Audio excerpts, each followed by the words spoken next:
Steve, my good man, how the devil are you? I'm good, buddy. How are you? I'm wonderful, my friend. I've just realised that every time I do the Steve, my good man bit of the show, I throw a hand in the air. You do. It's like, ta-da. Yeah, I've sort of always done it out of reflex, but I hadn't really noticed until now. So I've definitely noticed.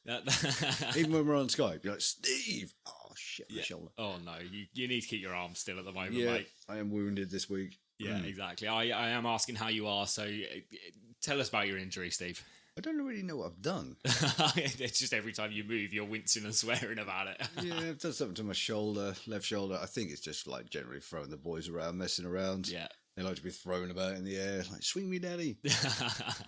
So we've got quite low ceilings in here, and apart from the conservatory, which one side is quite high. Yeah, I'd be very impressed if you're throwing them all the way up to the top of this room, mate. No, definitely not in here. But it gives you a bit of height, so I can really get some launch on them. Obviously, I don't really try.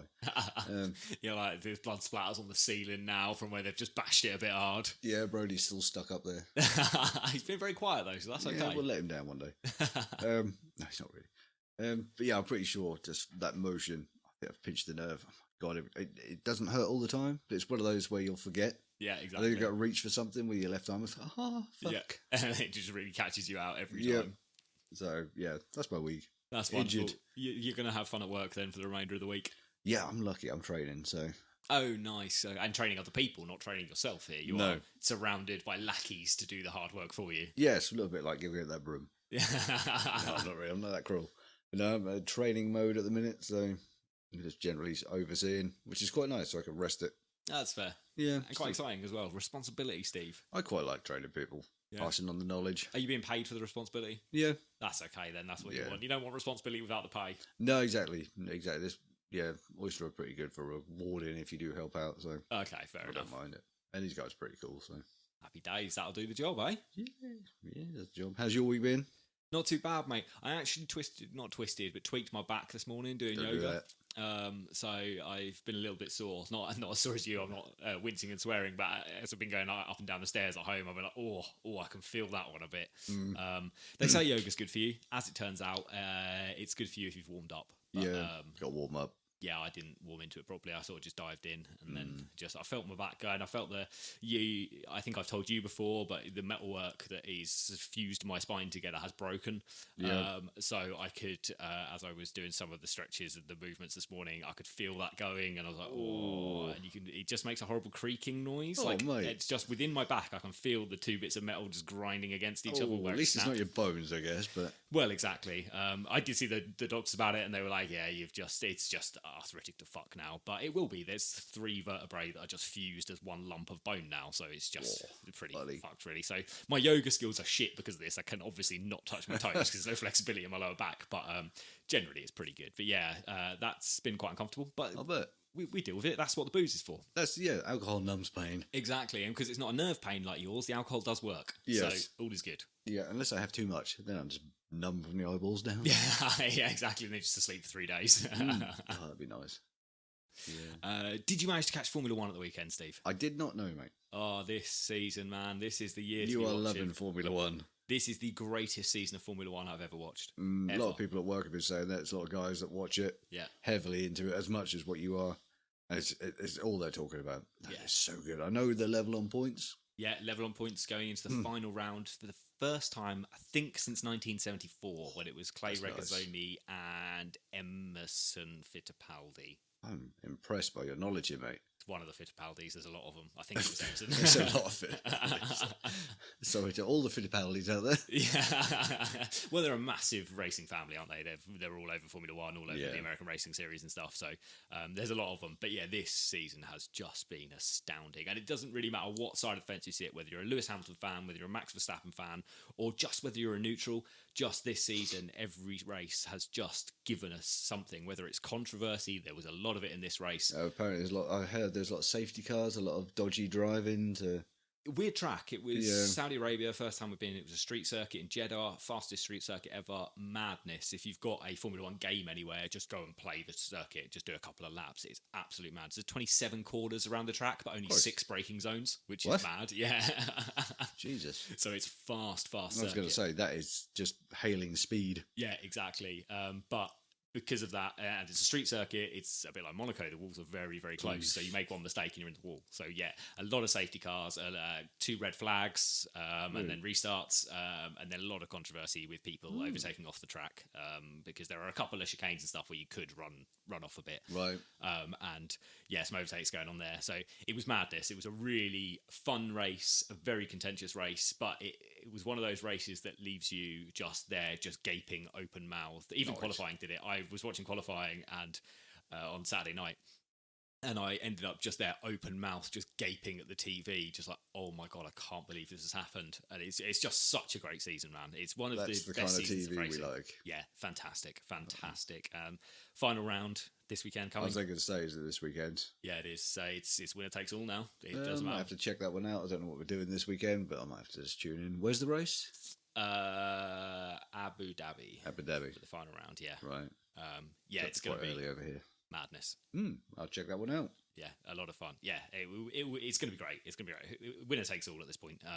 Assuming at least one of them scores points is winner takes all. If neither one scores points, which is looking like a reality considering the amount of on-track collisions that Verstappen and Lewis have had this year, then Max will take the title. But yeah, it's just madness, mate. It's so good. Tim's excited. Oh, I'm so excited, mate. It's one of those that I've just, as it happens, and I normally wait for Formula One and I watch it once it appears on all 4 and watch the highlights. But I kind of wait till Monday morning to watch it.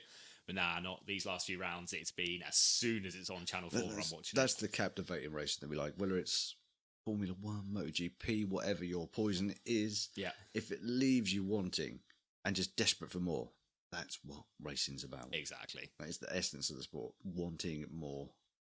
Yeah, that's exactly it. It's been truly a great season. And it doesn't matter which side of the fence you're on. It doesn't matter which one of these guys wins it. It's just one of the best seasons of racing I've ever watched across any category, probably. Nice. Yeah, fantastic. And it just shows what you can do if you've got at least a title battle going down to the wire. Actually, a 23-round season is a lot of fun. So. Yeah, exactly. We always say, MotoGP season's too long, but when it's like this, like you say, if it's down to the wire, it doesn't matter how long it is. Yeah, exactly. I'd take a 23 race MotoGP season if it meant that, coming down to the wire, it would be 2 guys almost equal on points. So exactly. Yeah, fantastic, mate. Just great. This is the year to be watching, and Drive to Survive is going to be incredible. Yes, absolutely. But that's enough Formula One stuff, Steve. We're here to talk about MotoGP. So shall we dive into the show? Let's go straight for it, buddy. Good stuff. So I'm Tim, he's Steve, and this is for the love of MotoGP. Aye.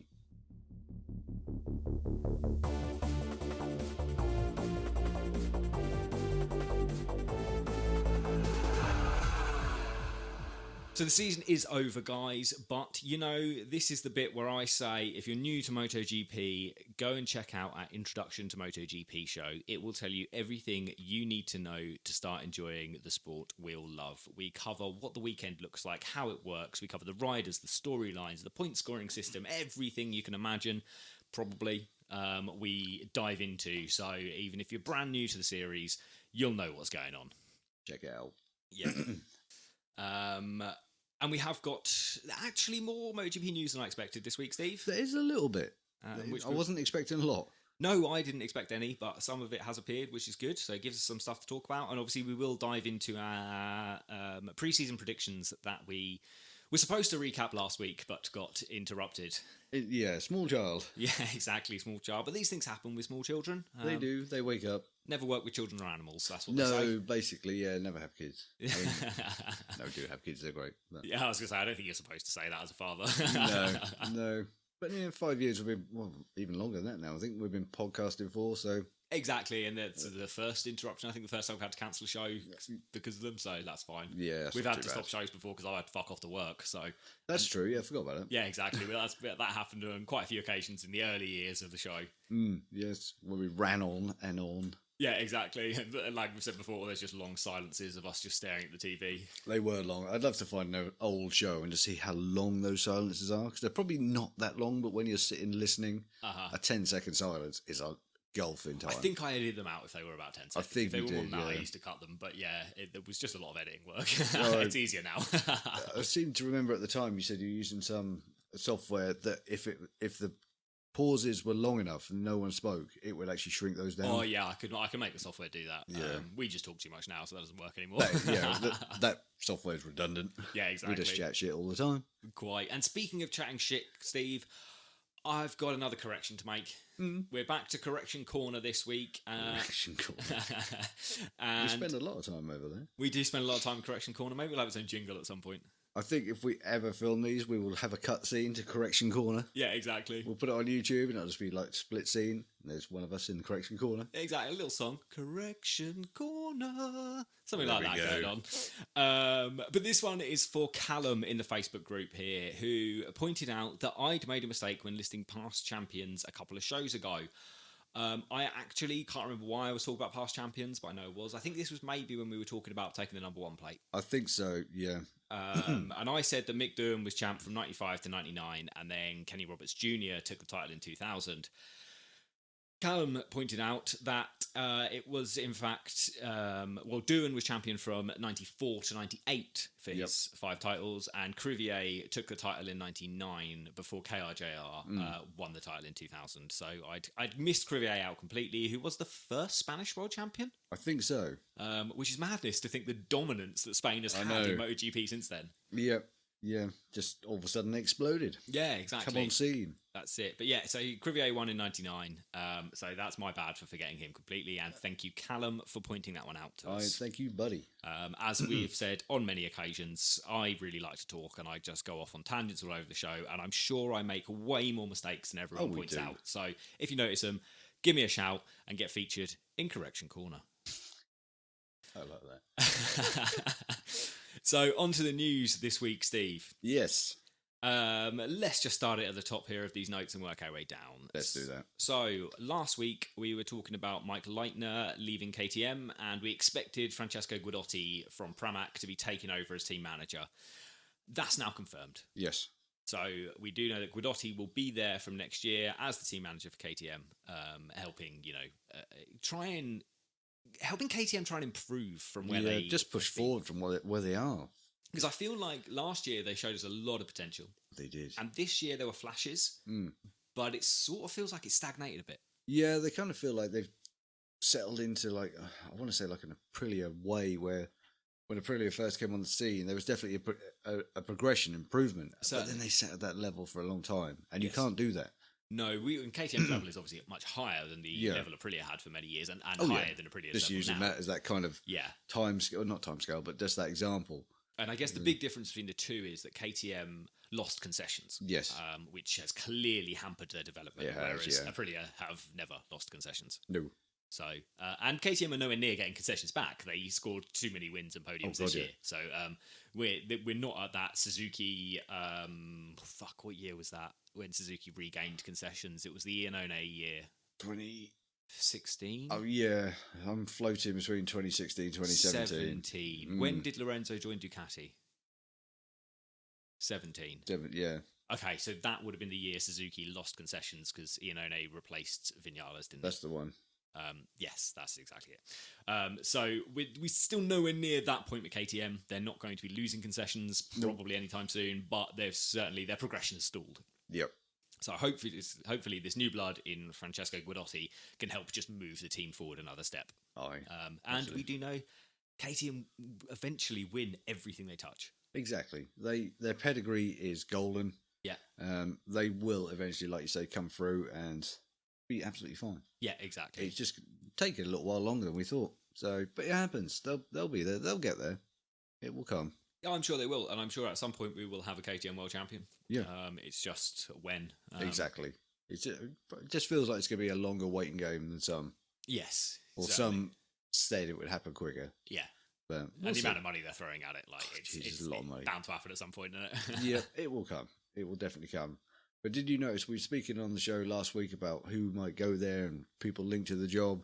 And the following day, again, it was announced. It gets announced. We should really change the record day of this show to Wednesday. The problem is we do that and then we end up releasing the show on a Thursday and then that's basically race weekend and then it's just this. I feel like the setup we've got now, record on a Tuesday, released by the Wednesday, is the one. Yeah, or we're just going to have a word with all these teams to say, look, make your press releases on a Tuesday. Yeah, or maybe just drop us an email, give us the heads up That that's would what be you're good. doing, and then we will release the show. We'll make sure your press release is out, then we'll release the show. Exactly. Yeah, let's do that.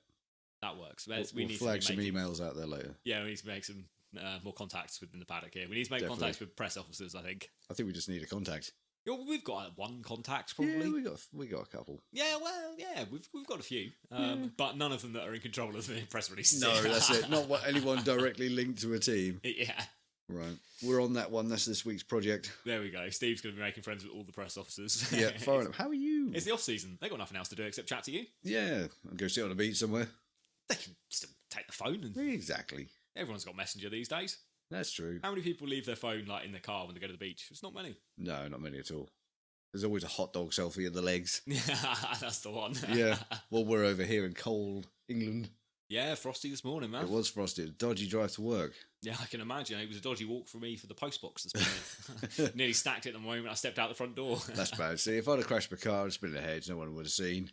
Well, luckily it was early enough that none of my neighbours were about. They were either already at work or... Except there's that one neighbour who... There's always that one neighbour. He's fine. he's that guy. He's fine, except that I have previous with him, but he doesn't recognise me. I see. So one of my old jobs, he used to be a regular customer and was a right prick. Right. But that job was 10 years ago, so he doesn't recognise me at all now, whereas he hasn't really changed that much. So I really do recognise him. And he's fine to me in person, but in the back of my head, I'm still going, you were that dick from the shop. Right? Yeah, if you remember it, it's always there. Yeah, exactly. And even the other day, he was being like, I walk my dog 6:15 every morning. And this morning, when I stepped out into the ice, I was like, fuck, it must have been grim at 6:15 for him this morning. And then the prick walked past me at 8:30. He went out at 6:15, was he the liar? So that just added a list of things I don't like about him. 6:15 was late, mate. I was tucking into a coffee at work. I was still sound asleep. I got up at 7:50 this morning, Steve. Nice. And that was a pretty early start. But generally, I don't really like early mornings very much. I don't get no choice. That's I've got kids. Yeah, exactly. I'm normally getting smacked in the face by a teddy bear at about 4. Go on, Daddy. Oh, that's grim. I usually get woken up when Cherie is like, time to get out of bed now. Oh, okay. Yeah, I envy you. Anyway, moving on with the news, Steve, and not my trauma, my disagreements with my neighbours. COTA, Circuit of the Americas here, has confirmed that it will resurface ahead of next season. Thank God. Thank God. And we know, don't we, that the rider said if they don't do at least corners 2 to 10, we're not coming back here next year. Absolutely.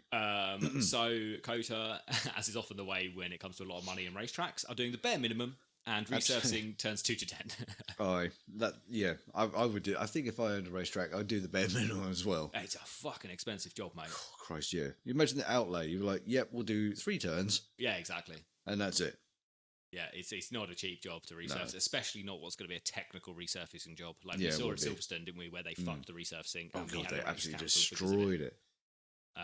And COTA is the kind of place where the ground underneath is just so hard to build on that if they don't do it right, it will last a year and it's fucked, and they've got to do it again. So stuff like that has the potential to shut down racetracks, bankrupt them. Certainly, mate. 2 resurfacing jobs in a year, and that's too much money, man. That's game over. Lots and lots of money. But it's good that they're going to do it. So we know, hopefully, if it's done on time, we're going back and riders will be happy. Yeah, and this seems to be a bit of a worry, though, Steve. I was looking at the dates for this. They're talking about starting the resurfacing job in February. Now, I don't know a lot about the climate in Texas. I know it's obviously warm in the summer.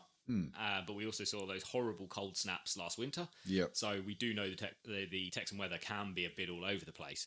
So this resurfacing job is due to take place in February, and the MotoGP race is due to be there on the 10th of April. So they've got 2 months. If the weather's with them, 2 months should be plenty of time. Yeah, it should be okay. If the weather's against them, though, 2 months feels like it's cutting it fine. It does. But we're no experts. These guys have obviously planned it, know what they're doing, and are just going to pray that the weather gods are on their side. Yeah, quite. So, yeah, fingers crossed. Let's get it done. And if you need a hand, I've got a shovel. Yeah. You're going to get a phone call tomorrow. Like, Steve, we know you got a bum shoulder, mate, but we really could do with some help over here. I could drive a digger. Well, there we go. Happy days. See, you can send a CV over to them, mate. See if you get an expenses paid trip to Austin. All right. I'll just take my little JCB. I haven't got a JCB. But, just hell, provide one. Trying to fly a JCB over to Austin. Chinook coming over. What's this going to cost? Too much? Right. Yeah, exactly. I'm staying here, lads. Yeah, I changed the plan. Actually, I'm probably just going to. Yeah, I'm just going to. I'll drive. Yeah. So hopefully, like you say, Steve, we are not the experts on anything, actually. No. And these people do clearly know what's going on. So hopefully the weather's with them. Hopefully they can get the track sorted, because I really do love COTA. I do like COTA. It's a great race. It's a great place. And I really hope we can go back there. So hopefully it's all done. And hopefully the riders then don't go, actually the rest of the track needs a resurfacing job now. I hope not. If they've asked for that specific section. Well, they sort of said it as the bare minimum, didn't they? They said they wanted an entire resurfacing job, but as a bare minimum, it had to be turns 2 to 10. Yeah. So as long as they're doing roughly what they've asked, we should be golden. Just hopefully, like you say, weather will be good. Get it done on time. Riders then aren't grumpy still about it. Yeah. So we'll see what happens. Bear with them. Yeah, exactly. They're, like you say, they are the experts. We are just big fans of everything, really. Yeah. So then, Steve, moving it on. MotoE have announced their provisional calendar for the year. And we know that in the world of COVID, provisional calendars really are quite provisional. Very. In years gone by, the provisional calendar came out and we were all like, brilliant, that's the calendar for the year. We know what's going on. But book it in. Yeah, exactly. In this current world we're living in, provisional calendars really are quite provisional, but it's looking pretty safe, I think. I think so. I would not want to be like the logistics officer for any team at the minute. Last year, this year, I'd be grey by now. I'm grey enough. You remember when we spoke to Heather McLennan on the show, and this was pre-COVID? Yeah, very pre-COVID. Yeah, and she was saying it was a nightmare then to arrange the travel for the entire team. That must be nuts. So, yeah, it must be horrendous now. For anyone that didn't listen to that show or wasn't listening back then, Heather worked for the Petronas SMT team, so was doing the logistics for the entire outfit, wasn't she? Everyone, all covering the everything. Members, all the riders, the lot. Massive job. Big job. And you're right. Now, I wouldn't want to be doing that job. Imagine, like, if you get one of the outbreaks, like was in with is it Omicron? Omicron, yeah. At the minute, anagram for no crimo. Almost. Misses the B, though. Yeah. No crimo. No crim, yeah. Oh, well. But if you imagine that, you're halfway somewhere, you're halfway around the world, and you get an outbreak, and all of a sudden you've got to change the travel plans on a sixpence, as we say over here. I don't know what I'd do. I think I just hand everyone their passport back and be like, right, you sort yourself out. Passport and a company credit card and be like, I ain't got a fucking clue. Your limit's $1,000, get home. That's it. But if you've got to fly, you've got all this freight to ship about. Nuts, mate. Huge jobs. Yeah. And all of a sudden you can't charter a private flight because there's no pilots because we're all in lockdown. Exactly. Or all of the private flights are just because... Sorry. That confused the fuck out of me. Honestly, I just punched my microphone, but no, it was you. That was me. Yep. But even that happens in lockdowns, and then all of the private flights all of a sudden triple in value because everyone wants them. So exactly. It's a horrible situation. Yeah, madness. And these guys, I think even like this year, and with the race we saw last year, they did a stellar job getting out to us. Certainly. But what we didn't see behind the scenes that they were doing must have been absolutely incredible. I'm sure everyone in the logistics departments of all of the teams aged about 6 years last year. That, and their livers probably got pickled. Yeah, that was my liver, mate. That's what lockdown did to me. Yeah, I'm sure it did a lot to a lot of people. But yeah, just trying to organise a small team. Yeah. Let's say you just take a Moto3 team. The number of people involved. Nuts. It's hard enough just trying to book a fucking holiday for like you and your significant other or you and your family. It's tough enough trying to work it all out. Yeah, with the two boys, it's like, oh my god. Yeah, exactly. You have free child space. You're like here in the paddock. Well, any one of you passes a child. Yeah. You're like, where's Danny Pedrosa? Can we get him as a kid? Yeah. He's below the height limit and he can't get on a roller coaster. Yeah. Just lining everyone up against the ruler. Right, he's under 12 or whatever it is. Yeah, exactly. Yeah. You're going over there, son. Like, you need a shave this week, mate. Just make sure you're shaved, well shaved. Yeah, hire a private barber. Get him really smooth. Yeah. Moisturise, get him looking like he's 12 years old. Yeah, get him short shorts. Schoolboy satchel. Go for it. It would look like Fred Durst from Limp Bizkit going on here, the man that's never aged. Well, he's aged a lot. His fashion sense hasn't aged since he was about 13. I was going to say, that's just stayed the same. Yeah. My friend Josh, who you know, is very much like Fred Durst in that he still Haven't wears his seen him for a long 3/4 time. length jeans. He still Really? wears I'm fully aware. I sort of refuse to grow up. Josh is on another level. He still looks exactly the same, apart from the fact he's huge now from all that gym time. But he still dresses exactly the same as when we were 13. There's nothing's changed at all. Yeah. There's a lad like that at work, bless him. There's the fashion sense. It's like if you went back to high school, and you look at pictures then and pictures now, you think you're wearing the same clothes, mate. And it just doesn't change. Just likes the style and just rolled with it and can pull it off. Yeah, I like that a lot. Yeah, I like that. I'm very envious of that. Whereas I try and look good and buy fashionable clothes, and then I just realise I look like a dick. My good thing is here that I never looked fashionable then either, No, I so never did. It's fine. I can still just own this. What am I wearing now? An old work t-shirt from a job I did for one day that I stole the t-shirt because it fit nicely. Yeah. And my only pair of jeans now. I broke the flies on my other jeans, Oh, Steve. So. I'm down to one pair of jeans as well. But that's more to do with my waistline expansion. That's probably what happened to my flies, to be fair. It happens. Yeah. Back to MotoE anyway, Steve, and this provisional calendar. So we've got 7 rounds, 14 races. So each round is going to be a double header, and it starts at Jerez on May 1st, which is the 6th round of a MotoGP. Nice. I like the fact they're double headers as well. Yeah, there were a few 14. double headers already, weren't there, this year? But like 14 rounds, or 14 races now. It's Nice. going up. What was the first time they did it? 6 or 7 races? Yeah, about 6, I think. Yeah, so it's So really improving. it's improving. It's coming along. I'm stoked for this. Yeah, we've spoken at length about electric and being the future Certainly. and future of racing and what it means to motorcycle racing. I'm looking forward to the point where it's progressing. Yeah. But I want to see a full season. Yeah, exactly. Running fully alongside the MotoGP. Yeah. When we get to that point, I will really seriously start sitting down and watching the entire thing. I imagine there's tracks that you just can't do because the paddock's not big enough. The Laguna Seca problem, where only MotoGP went because there just wasn't room for Moto2 and Moto3 in the paddock. Yeah, I think at some point when it does start becoming that big, it will break away and be its own race series, if you will. Do you think? I think Under they'll the banner. keep it attached, and I think they'll just go to bigger circuits. Maybe. Will be part of it, and they'll just start. One of the demands to be homologated for MotoGP will just be you need to incorporate MotoGP 2, 3, and MotoE. Yeah, I was thinking more along the lines it might go to the same tracks but at different times. Potentially, or maybe at some point, I hope this doesn't happen, but they do the Formula 1 type thing where 1 week they'll have Formula 2 supporting, the next week they'll have Formula 3, they might have W Series, they might have Formula 2 and W Series, they might have Formula 3 and Formula 2, but they very rarely have all 4 classes. No, I think I prefer to see it completely, almost completely independent, so you get the full spread. I think I'd just quite like to see it as just all 4 classes every Yeah, weekend. that would be good. If you had the entire lot, my God, that'd be a busy weekend. Yeah, But exactly. doable. Well, that's exactly it, and that's what I'd like to see. Because otherwise, you then got to carve out more of your time to watch more racing. I know. And it's becoming full as it is. Well, exactly. So I think it'll stick to one thing. I don't know, I'm speculating because I want to see it for its own right, but to keep it all in one spot, I think would be better. Yeah, and it's growing year on year, so we will probably get there. But so it starts in Jerez on May 1st. Yep. And then they visit Le Mans 2 weeks later. Mugello is 2 weeks later for Formula E. And then there's almost a month until these are electric bike Formula E. It's not Formula E at all. It's MotoE. Jesus Christ. I've got cars on the brain, mate. You have. And then it's Assen about a month later.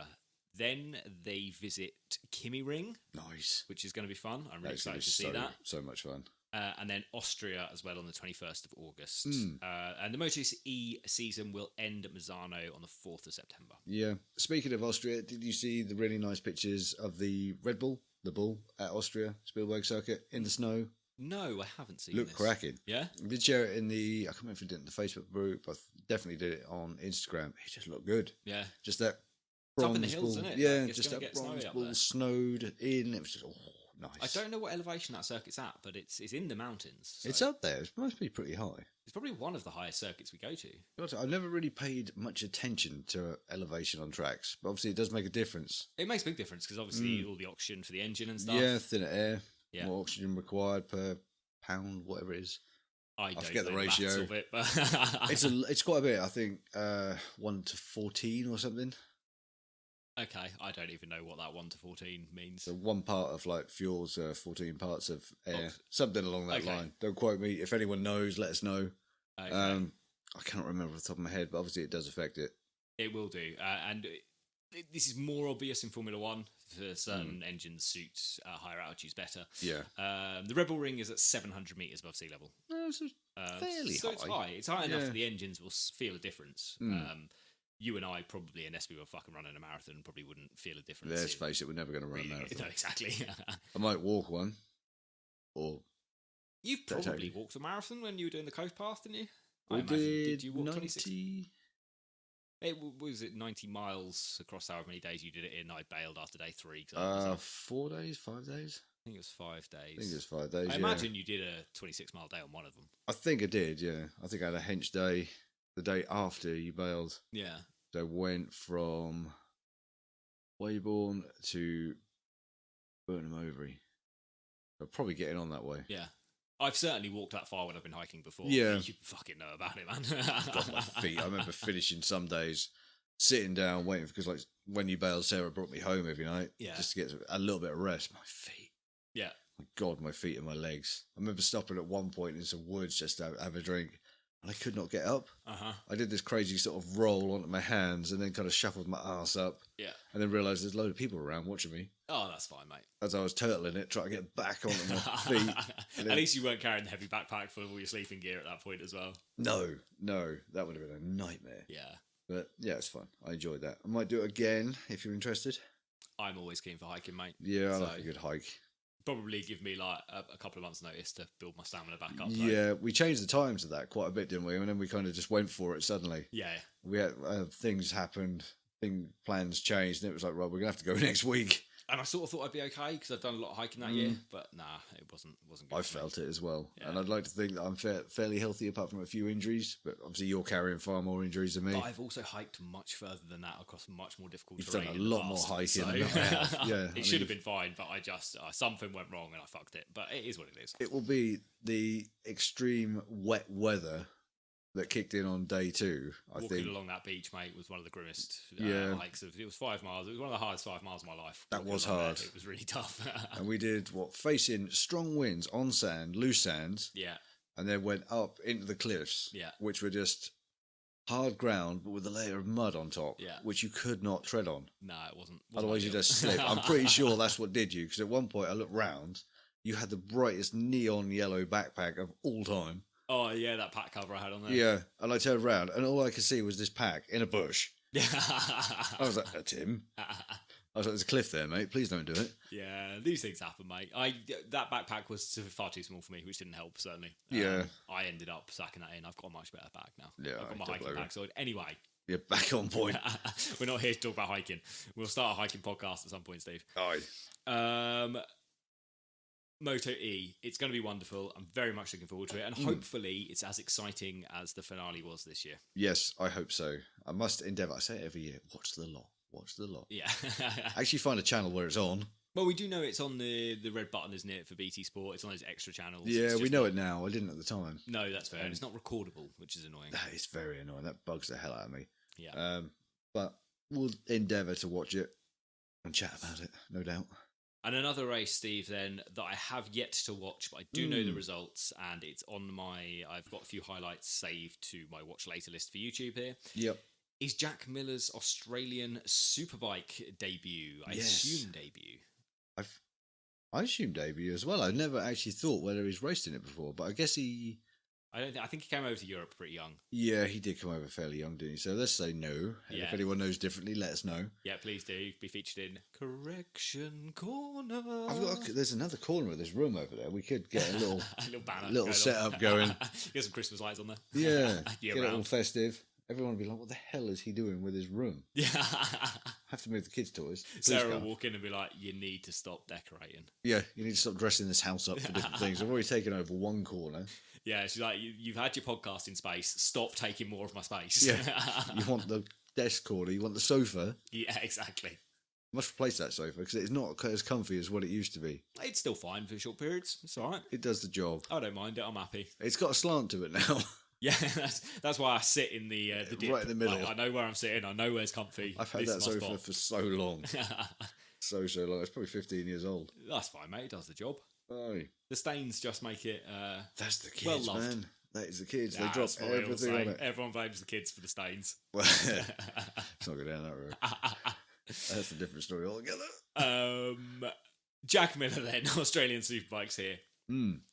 What a performance, man. I know. First time racing in this class. Not the first time on a Panigale V4R. No. But, first time racing with these guys. Qualified in second for the first race, behind only the championship leader who would go on to become the champion after the race, Wayne Maxwell. Miller was taken out of the first race, but managed to score a podium in the second. That's nuts. Jeez. To know that you could step onto that and be a podium threat. It just shows the talent, though, doesn't it, of these MotoGP guys? It and does. we saw it with Scott Redding. He dropped down to BSB and won it on his first attempt. Yep. So it just shows that while anyone that races motorbikes professionally is an astounding talent, the guys that are racing at the top level are just that bit better than everyone else. They've just got that last bit, that 1%, which just means they could hop onto anything. And just go. Yeah.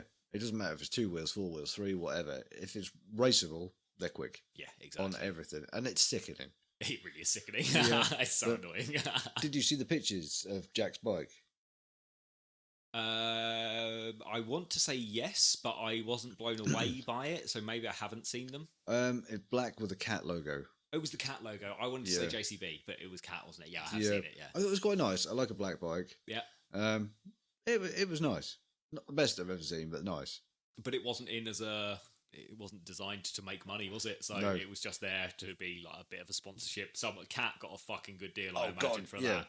I bet that's got the most airtime of any Australian Superbike race, and that bike probably has had the most viewing figures this year. Like, I'm sure Cat got a great deal from Ducati for that. I also didn't realise, Steve, that Australian Superbikes isn't a spec tyre series. Is it not? No, they had at least 2 tyre manufacturers. I haven't written them down here, so now I'm going to embarrass myself because I can't remember who it was. I didn't know it wasn't a spec, so... Yeah, it wasn't. I can't remember who it was. I'm going to say Pirelli and Dunlop because that feels like the easy go-tos, but there might have been a Michelin in there as well. I can't remember now. But it was a bit of a shock to see the timing tower and see them, oh shit, they're on different tyres. I'm so used to spec tyres being used in like the series, various series, that it was quite a shock to see like there is a small tyre war going on here. Yeah, I think in some ways, like having your own option of going with whichever provider you want to is a good thing, because it adds another element of spice to the mix. But at the same time, a stock tyre just levels the playing field, and if you roll with it and get on with it, excuse the pun there, nice, you like it.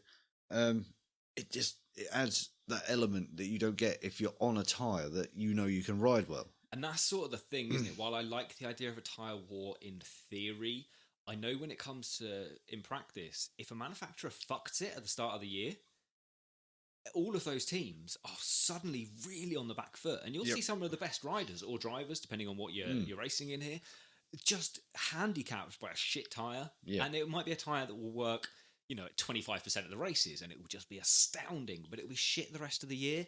And I don't know, it just feels like, while it is fun because it adds an element of the unknown, if one manufacturer gets it very wrong and the other gets it very right, you nullify 50% of the field. Yeah, it is a breakaway. I quite like it, like we say, but at the same time, they've both got their advantages and disadvantages. Yeah, and cost is obviously exactly a big thing. That's it. At the minute of the way the world is, it's all about keeping the cost down and carbon footprints, exactly, etc. So, yeah, I guess at the end of the day, a single manufacturer is much better than having a tyre war. Yeah, there's pros and cons to both. Certainly, and it's certainly fun to see that there is still a small tyre war going on. I'm sure it's not got the development that the MotoGP tyre war had, for example, or like the Formula One tyre war had. Like, it's not got people pouring in or tyre manufacturers pouring in hundreds of millions each year to try and develop the best tyre. That's not going on. They're probably pouring in some money, but it's not the same levels. Yeah, that would be great. So maybe it's something that works for national series, but doesn't really work on an international stage. Yep. Maybe it works in rallying. I don't know. Do they use tyres, the same spec tyres in rallying? I've got absolutely no idea. I've never really followed rallying. No, I haven't really followed rallying, and the one time I tried, I realised that Sebastian Ogier just won literally everything. Yeah. So I was like, oh my god, this guy's just dominated for so long, and we saw Marc Marquez dominating, we saw Valentino Rossi dominating, but I guess that's fun if you're watching it and paying a lot of attention to it. But as a casual viewer, I was like, I don't know anything that's going on here. Yeah, exactly. If you're just tuning in for the first time or for the first season, and there's no passion there already. Yeah, exactly. It's that nullified, becomes boring. I'll switch it off. You know this guy's going to win next weekend. But if you're coming into something which is a bit more unknown, or you've been watching it for a while, and someone comes in and starts dominating like Marquez, then it's all that love of it is already there. Yeah, exactly. That's why we love MotoGP, because it's just great. It is just great, Steve. Speaking of great, onto our last news item here. All right. The 100-kilometre Di Campione at the VR46 ranch going on here. I'm pretty pissed about this. You're pissed about this? Why are you pissed about this? Because our invites did not turn up. That's why. Our race invites or spectator invites? Both. Okay, fair. Yeah. Team last place. I've never ridden a flat track bike. Can you imagine? We'd be like on lap like 3 and then have finished. I had one go once. Okay. It did not end well. I've never been on a flat track bike at all. The closest I've probably ever come was blasting around my friend's field on like a Honda TY80, I think it was. Ooh. First motorbike I ever rode. Wonderful. But yeah, that was... Yeah. Yeah, I can't imagine. When you see the guys flat tracking, you're like, whoa, there is some skill involved in doing this. There is a lot of skill. A hell of a lot of skill. You see the lean angle some of these guys get while still backing it in. And sticking a leg out. But it's a leg out forwards. I'm like, if that grips, you've just blown your knee out. Yeah. Like, it's madness what they can do. It is nuts. It is a skill on its own. And these guys love it. They really do. So, but this event featured MotoGP stars as well as riders from all across the world competing against one another in a 50-lap endurance race around Rossi's flat track. Riders compete in pairs and must swap every 5 laps. Yeah, it's an endurance race. Yeah. In a way, it's an endurance race. It's 100 kilometers, but essentially an endurance race. Aye. Rossi and Marini once again took the crown. They won as well in 2019 when this was last held. Yep. Ahead of Bertolini and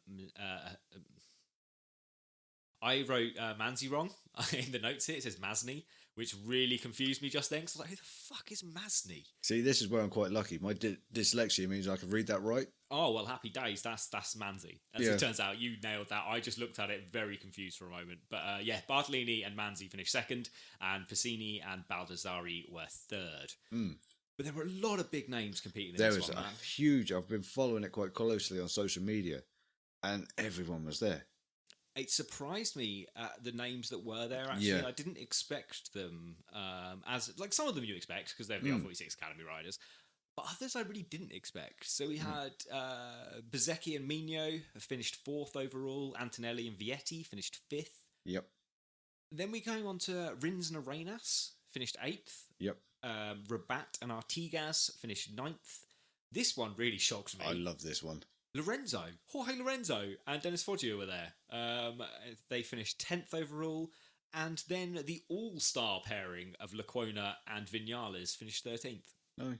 There were more riders than that, but these are kind of the big names. Yeah, there was so many people there. Social media was flooded with it. And, you know, what I quite like is they're all on Yamahas. They're all on the same bike. Are they all on Yamahas? Yeah, I'm pretty sure they're all Yamahas. But everyone had their own bike with their own name. Uh-huh. There's 99 going around there. It was weird to see Lorenzo just doing anything again. I was just like, oh, I want to go. Although I saw the shots of Lorenzo, who's clearly no longer race fit. Yes. Like he's not got big at all. Oh, no. But I saw the pictures of him just sitting in a camp chair, just caked in sweat, looking fucked. Like, he looked like he'd run a marathon. He looked so knackered. Yeah, we know these guys are ultra fit and they have to keep on top of it, because even doing that will knock you out. Clearly hard work, man. Yeah. It's 100 kilometres of riding flat out. Can't have a break. Like, again, I know I quote him a lot for his fitness, but you go on Alicia's social media and watch what he does every single day. Cycling. And he's away, he's posting pictures of what he's eating. It's good food, it's healthy, he's looking after himself. There's no McDonald's in his diet. He had one. Oh, okay. He did post a picture of one, I think it was at the end of the season, travelling back. And I sort of think when you're burning that many calories, actually the old McDonald's ain't going to hurt you. I bet you feel it. I bet you really feel it. I bet the next day you must feel like stodge. Really lethargic. Yeah, because it's so different to what your strict, regimed fitness express diet. Or maybe just every now and again, maybe just the ultra processed easy calories is actually quite an energy boost. I don't know. It probably is. We often see him, like I see some cyclists, there's guys that cycle to work, they'll come in, they'll have a can of Coke. Yeah. It's quick fire energy. Yeah, exactly. And it just boosts you. Can of Coke, a couple of jelly babies and a banana. Job done. Go. Fired up. Yeah. High kick energy. That's exactly it. I was listening to the race podcast, MotoGP podcast the other day. Simon Patterson was there recording in his van. I think he was in Andorra. Yep. And they were talking about Aleix Espargaro, and he just goes, "Oh, hang on a minute. He's just cycled past my van." So there he was out training. Like, it's the off season now, but he was just flat out like, riding through the mountains. They don't stop. No, exactly. They do not stop. Speaking of Simon Patterson, he is in Andorra, and he put some great shots on Instagram the other day of completely snowed in. Whoa. So obviously they're up in the mountains, snow's falling now. If you follow any of these guys, they're all posting pictures of ski and all this jazz.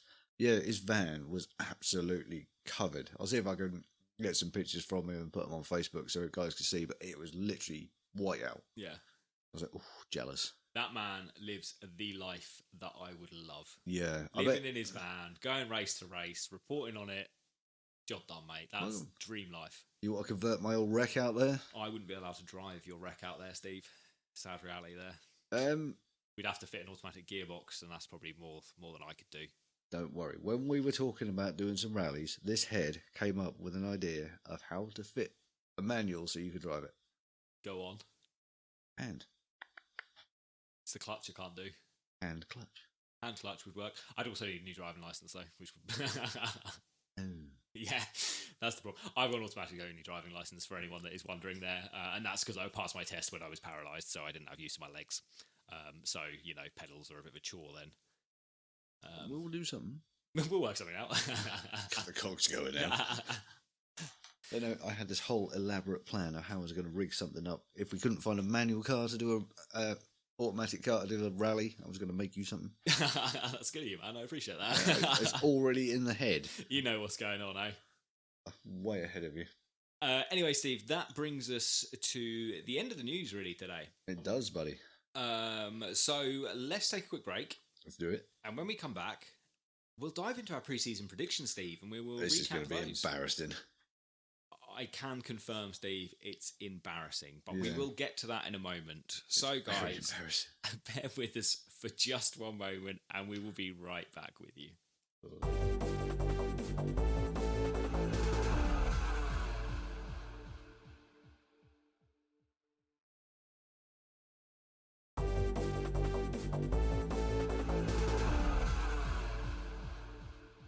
Thank you for bearing with us there, guys. We are back, fresh beer in hand.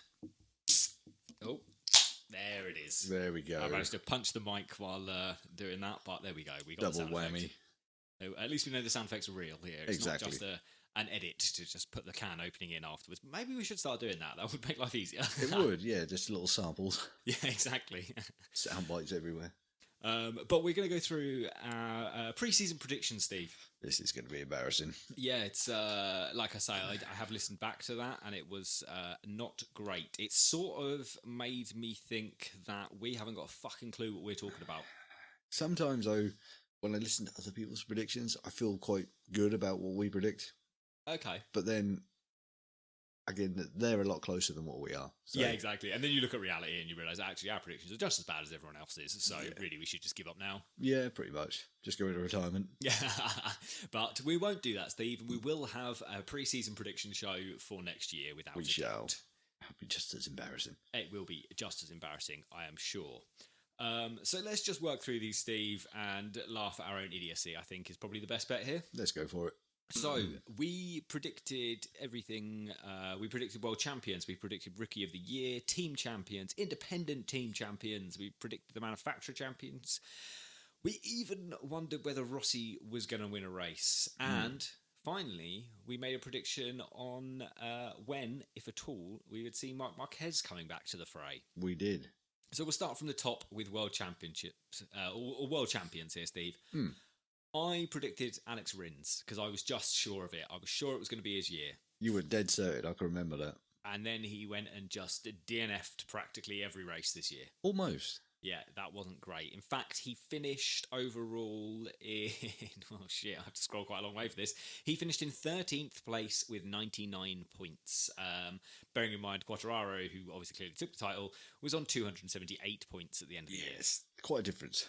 Quite a difference indeed. But your prediction, Steve, went even more wrong. It did. I predicted Morbidelli. You did predict Morbidelli. No one saw his injury coming on, but Morbidelli finished 17th with 47 points. Oh, not good. It's not the form at the end of last year suggested. No, exactly. I was literally going on pre-season or last season's performance. Yeah. And at the time, it looked good. Yeah, quite well. I mean, he finished, second last year, didn't he, in the end? I can't remember how many points it was on. I'm desperately trying to load last year's. Don't worry about it, but it was far more than he got this year. It was far more, and in less rounds. Yes, so, we were wrong. We were very wrong on those ones. I guess the less rounds thing, though, how many rounds did he actually compete in this year? Would it be close to the 14? Probably. Yeah. Not far away from that number. But last year he had 158 points to finish second, so it was quite a chunk difference there. Yes, very much so. So I think we can both say, very wrong, no points for us on that one. Yep, nil point. Rookie of the Year, Steve, we both predicted Luca Marini. Poor show, because I think he might have finished last of the rookies. I think so. In fact, he finished in 19th place with 41 points. Blimey. Not ideal in our prediction front there, Steve. No. Who were the other rookies going into this year? Jorge Martin obviously finished Rookie of the Year in 9th with 111 points. Enea Bastianini was 11th with 102 points. Who was the other rookie? Was it just the three of them? Yes, I think so. It was just the three, was it? Yeah. I think I'm currently just scrolling through the championship here, and I think it was just the three of them, unless I've missed someone off completely. I don't think so. Okay, so we'll say it was just the three of them, and our prediction finished last. Well off. The three. So, once again, no points. Hmm. Team champions then, Steve. Even worse. I predicted Suzuki, you predicted Petronas. As it turned out, it was Ducati. Yes. So, yeah, not ideal from either of us there. No. Independent team champions again. I thought it would be Morbidelli and Petronas. You agreed the same, but it was not. Independent team champion was Zarco with Pramac. Yep. So didn't see that one coming. No, not at all. Actually, on that one. But still, we were wrong. We were again very, very wrong. However, manufacturers champion, Steve. Here we go. Gonna call this a point for each of us. Yep. Because we both said Ducati, and you know who it was, Steve? Ducati. It was Ducati. Thank God we got one right. That's all I can say. Exactly. So that's a point each there, Steve. It's looking good. Here's where you then start to pull a lead on me in this prediction championship that we've got going on. Will Rossi win a race? I romantically went with my heart over my head and I said yes. You went with your head over your heart, Steve, which I knew at the time was going to be painful for you. It was burning. And you said no. And you were very, very right. Yes. Yeah. What was Valentino Rossi's best finish of the year? Fifth? Fifth, I in believe. that wet Austria race. Yeah. Fourth or fifth, I can't remember now. But that was his best finish, where he came agonisingly close to a podium. I know, so close. Nowhere near the win, sadly. So you smashed me on that one. And when, if at all, will we see Marc Marquez back? I said round 5. You said round 2. It was actually the third race, I know. But it was right at Portimao, and the first 2 races both took place at Qatar. So I can sort of see your round 2 scoring you half a point there, Steve. Well, I'll take half a point. Okay, that's annoying, but you did smash me in those ones. Oh dear. It was a slow return to form for Marquez, really, but quite an astounding comeback, really, all things considered. Winning 3 races. I think he was the third winningest rider of the year. So, considering what he'd been through, yeah, that was definitely an amazing comeback. Certainly. And where did he finish in the end? A lot higher than some. Yeah, well, he finished 7th in the end with 142 points. It's and incredible. We know he had some big DNFs from He did. Arguably race-winning positions. He obviously DNF'd in Le Mans from the front. He had a couple of other crashes in races where he was running well. So a good season overall. And I think we'll cover his season more because we're going to go through, aren't we, at some point and rate everyone's season and what we thought about it. But yes, you had a much closer prediction for his return than I did. Yes. And it was an embarrassing display from us on those predictions, Steve. Hopefully we're going to It was quite embarrassing, but not too bad. We're still living in that little bit of unknown, but... Yes, exactly. It's not like it would have been in 2020. No. Well, I mean, in 2020 we'd have predicted Marquez was going to win everything. Yep. But that was sort of the embarrassment there. And then after that, Steve, we dived into the teams and who we thought would finish highest in their respective teams. Oh and actually, guys, if you are listening to this and you want to hear what we actually said in detail, you can go back in the podcast feed and find our preseason prediction show for 2021. It's there. Give it a listen. It's there. Give it a listen. In hindsight, it's hysterical to listen to how much I thought I knew about what was going to happen this year. You were fairly drunk. Sort of story of my life, though, isn't it, really? Yeah. I can't really use that as an excuse anymore. Well, yes and no. But more no. Yeah, generally more no than yes. Yeah, definitely more no than yes. I think I probably have less faith in the things I say sober than the things I say drunk. Yeah, I can understand that. Oh dear. So the team, Steve. Oh. Let's go through what we thought was going on here. Repsol Honda at the start. And we had if Marc Marquez comes back, we think it's going to be this. If he doesn't, we think it's going to be this. Yep. So, assuming Marc Marquez was going to come back, we both said he would finish higher of the two of them. And if he didn't, we both said Pol Espargaro was going to finish higher than whoever Marquez's replacement was going to be. We were probably right on both counts there, to be fair. Marquez did finish as the top Honda in 7th overall. Pol Espargaro finished 12th overall, 42 points shy of his teammate. It's not bad. It's not bad, actually. It's not as good as he finished with KTM the previous year. But no. Still, first year on a new bike. Yeah, it's a good start. Yes. It's a nice start.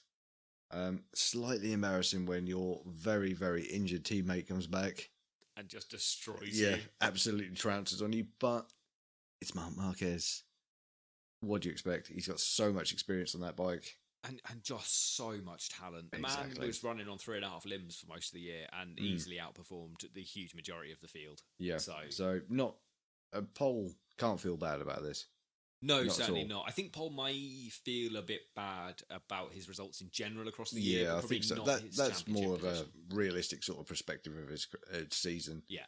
But when you've got Marc Marquez as your teammate, you're never going to step out of that shadow, really. No, not considering what he's done, unless you have a phenomenal season and he's at full fitness and you fully beat him. Yeah, you have to be the Marc Marquez level phenom to come in and beat Marquez. Yeah. The first attempt on that machine. I think no one's Marc Marquez at the moment, are they? No, Pol knew what he was getting into, what he was stepping alongside. So if he went there thinking, right, I'm going to go kick his ass, that's almost delusional, yeah, exactly. if you will. I do think that, I know, and we'll probably talk about this a bit more when we actually kind of do our full season review here. But I do think Pol Espargaro expected better results than he got this year. I think he did. I think he really did. And I think almost rightly so. Yeah, because everyone said, didn't they, his riding style is very much going to suit the Honda. Yep. And I think that Marc Marquez has just flattered the Honda for a number of years and made it look like a much better bike than it actually is. Yeah, a lot of people are talking very similar things. Just saying someone as naturally talented as Marquez, like we said, can just flatter anything. Yeah. Whatever he gets on, he's going to make look good. Even if it's a pig of a bike, which the Honda has been, he's just going to ride it. And he's going to win on it. And he's going to do well on it. And he's going to make everyone believe that they can do well on it. Yeah, exactly. And then you come across and the reality is just polar opposite. And all of a sudden you're sat in that garage going, what have I done? Yeah, quite. And, we spoke at length last year where we're saying, will Pol be looking back at the KTM going, what have I done? Should I have moved? Start questioning his move, and then that seed of doubt is sown. Yeah, exactly. And even midway through this season, we were saying that same thing when Oliveira was on a tear with the KTM and had those 3 really good results on the bounce. Yeah, we were saying exactly that. But actually, when you look at KTM season as a whole, it doesn't look like the worst move to have moved to Honda. No, from not at all. KTM. Not at all. So we'll see. He'll have a year under his belt. Yes, So, and it should be a much, much better machine next year. Exactly. Maybe he knew, maybe he had faith that they would change it. So, who knows? Yeah, I guess time will tell on this one. Exactly, time will tell a lot of things. He did, to be fair, Paul Espargaro did have his best result ever in MotoGP with a second place. Exactly. Which that season, the 2020 season, where he had some great results on the KTM, they were always thirds. Like he hadn't achieved a higher step on the podium. So, no. I guess all things considered, the peaks are higher. Yeah. But the lows are also pretty low Exactly. this year for him. And that makes things so much further apart. Yes. On to the other Honda team then, LCR. I predicted Alex Marquez was going to come out on top between the teammates. You predicted Taka Nakagami, Steve. As it turns out, it was Taka Nakagami by 6 points. Ooh, close. He finished 15th with 76 points. Alex Marquez 16th with 70 points. So you beat me on that one as well. You are putting a lead on me here, Steve. I'm getting a few in the prediction standings. The Monster Yamaha, not the Monster Yamaha. Why have I written that? Oh, it was the Monster Yamaha. That's fine. I was confusing myself with the Monster Tech 3 bike. Then I've gone back in time like 3 years and just confused the fuck out of myself. He's just jumping around. I don't know what's going on, Steve. Alcohol's kicking in. We both predicted Fabio Quartararo was going to come out on top against his teammate Maverick Vinales. Point at each. The start of the year. Exactly. We both take a point there. Quartararo clearly won, but his teammate was not his teammate for the entire year. We find ourselves in an odd situation where all of a sudden he's had two teammates. Exactly. Which then makes the next prediction quite confusing, but we'll come on to that in one moment. But a cracking year for Fabio, obviously. And a point each for our predictions on that one. Petronas SRT then. We both predicted Frankie Morbidelli was going to come out on top here, Steve. Well, which is kind of made everything a bit confusing. If we compare Morbidelli to Rossi, who was his teammate at the start of the year, he did actually win by 3 points. Morbidelli finished 17th with 47, and Rossi finished 18th with 44 points. I assume his lowest ever finishing position in the Premier Class. Yeah. In Grand Prix racing, full stop, actually. Yes. Wow. Very, very poor considering. Yes, certainly, all things considered. But I guess it was his farewell tour, really, wasn't it? We sort of knew that from the start of the year. It was kind of just a flag waving. See ya. Yeah, exactly. I still had hopes that he'd win that race, but alas. Alas, no. Ducati then, Steve. The Lenovo Ducati squad. Well, actually, no, back to Petronas SRT for a moment. Where did Dovi finish? Dovi finished 24th with 12 points. I think it's a hard one to judge, but I think Morbidelli would have taken it anyway. I think so. Because even with missing, 3 or 4 rounds, or however many he missed, I just need the table. You did need the table. However many rounds it was, he missed. He still outscored his previous teammate, Valentino Rossi, and the new raft of riders. The Garrett Gerloff didn't score a point. Jake Dixon didn't score a point. Cal Crutchlow, I don't think scored a point. I don't think so, no. He had a lot of teammates. He had a lot of teammates this year. Every time we turn around, he was like, which one we got this week? He's like, who the fuck's going what's going on now? Yeah. I ain't got a clue. There's the cleaning guy sat there in his leathers. Yeah. What the fuck happened? I had a mop a minute ago. Everyone in his ear, right, this corner. What? Yeah, exactly. Like, you just pin it on the straight. That's all you need to worry about. That's it. Just poodle around, don't crash it. Yeah, please. We really cannot afford spares this year. Yeah. Poor old Dave, the cleaner, was like, what the fuck? Yeah, Dave's like, oh shit, I did not expect this. Do I get a pay rise? No, just get on the bike. Yeah, your £7.50 an hour is still in play. Oh, poor old Dave, the cleaner's not even getting minimum wage. No, I'm tight. Onto the Ducati squad then. You and I both predicted Jack Miller was going to come out on top in this teammate battle, Steve, and I actually said that Pecco would not finish inside the top 10. Yeah, that prediction did not age well. That did not age well at all. That was a poor showing from me there. Miller finished 4th overall with 118 points. His teammate in Pecco Bagnaia finished 2nd with 552 points. So there was a chunk of points there between them. Almost 3 race wins, actually, between them. Aye. So we were both very wrong on that one, and I was very, very wrong with my prediction of Pecco not finishing inside the top 10. Yeah, let's not go down that wormhole. Vintage Ducati, Steve, and / VR46, whatever the fuck that team was this year. I haven't got a clue. At least it's going to be easy next year with that team. It's It just will. the VR46 squad. Yep, VRs. Yeah, exactly. So that's nice and easy for us. But we both predicted Luca Marini was going to come out on top in that battle, and he clearly did not. As we have already said, Marini finished 19th with 41 points. His teammate Enea Bastianini finished in 11th with 102 points, more than twice as many. Nasty. Yeah, poor prediction there. As is just pretty much the catchphrase for this show, Steve. Pretty much. Poor predictions. Poor predictions. That's probably going to be the title. That could well be the title. Poor predictions. Sums us up. Suzuki, we both predicted Alex Rins to come out on top. I'm just shaking my head over here. I'm just like, what did we do? It really doesn't make for good listening or good reading back No. how bad our predictions really were there. As we've said, Alex Rins finished in 13th with 99 points. His teammate Johan Mir finished 3rd with 208. Neither rider scored a win. No. Mir took a couple of podiums. Yeah, 2 podiums? Rins took 1 podium, I believe, this year. Yeah, I think 1. But they were so far between. Yeah. There's no comparison between the two, really. No, not at all. Move on quick. And this one we got right, Steve. Yeah, so that's what good. I wanted to move on. Let's go with a positive. Let's talk about this one for the next 35 minutes. Let's do that. Because that way we sound great. Yes. Aprilia, we both predicted Aleix Espargaro would come out on top here, and Aleix Espargaro well and truly came out on top. Yes, just a bit, thank God.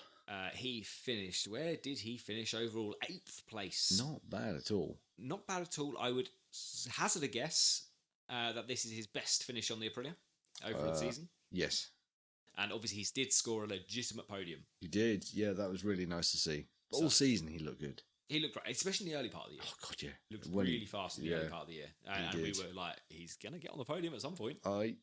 Yes. Yeah, he did look good. And I really hope next year it just continues. Exactly. And I think having Vinales there alongside him as well is just going to push them both. And it's going to push Aprilia to creating a better and better machine. Oh, God, yeah. Absolutely. I think Aprilia are going to be really interesting to watch over the next 2-3 seasons. Certainly. I think everyone's going to be keeping eyes on those. And I think they're going to make leaps and bounds improvements. Yeah, I agree. It's going to be fun to prediction watch. I've probably got really wrong. We'll come to that in our prediction show for this year, Steve. That's fine. But yeah, I think it's going to be really fun to watch the progression of Aprilia and the progression of KTM as well. Yes, definitely. It just gets more and more exciting, MotoGP, man. It does. Yeah, there's so much happening. There's so many little intermixed storylines that are going on.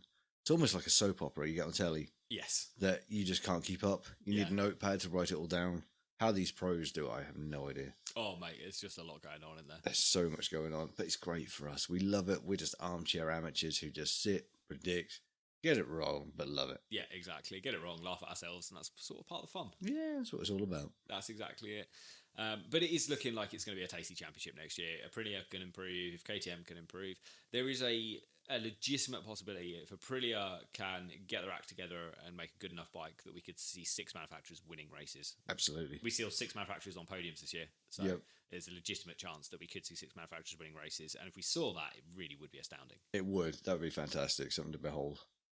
Yeah, it will be amazing. And it kind of helps that Marc Marquez, while still arguably the best rider in the world, is so handicapped compared to his previous performances, 2019, for example, that it sort of opens the door for everyone else. Exactly. Everyone else isn't necessarily finishing second now. No, it just gives you that little bit more confidence to push. And just, the carrot that's being dangled is just now that little bit bigger in front of everyone else. It feels a little bit more realistic. Yeah, it almost makes, it's like meeting your idol and realising you could beat them. Like most people did with Rossi. Marc Marquez certainly did that with Rossi. Yeah. So, that just gives you such a boost. Yeah. Although, in some ways, that's pretty nasty because they're only getting that boost because he's injured and hurt himself. But it just makes the racing so much better. It's true. And it's the old adage, Steve, to finish first you must finish. Exactly. If you keep falling off and injuring yourself, you're opening the door for everyone else. Doesn't matter if you're way, way more talented than everyone else or you're a harder worker than everyone else. If you can't keep it rubber side down, It is what it is. You're not going to be winning every week, and you No. may well do a Marquez and injure yourself and be out for an entire season. Exactly.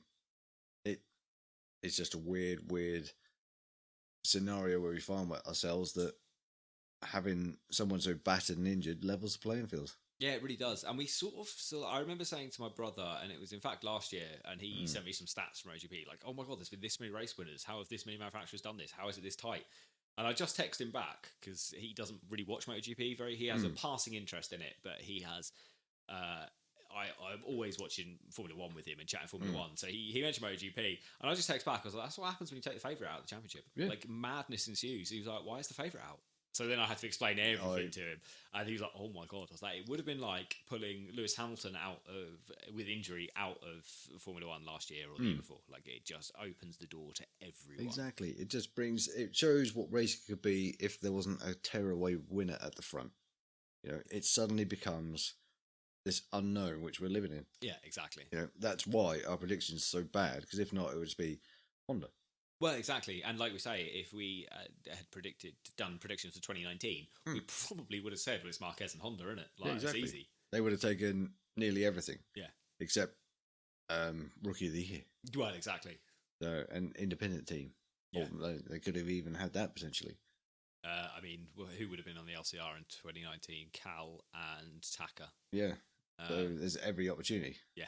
So, well, it was sort of Cal's swan song, wasn't it? It wasn't a good year for him. It wasn't a good year, but they're still running. So yeah, exactly. When you're looking at the predictions at the start of the season, there's no reason why not then. Yeah, that's a fair point. So, God knows, they could have really wiped the board. Yes, but not to be.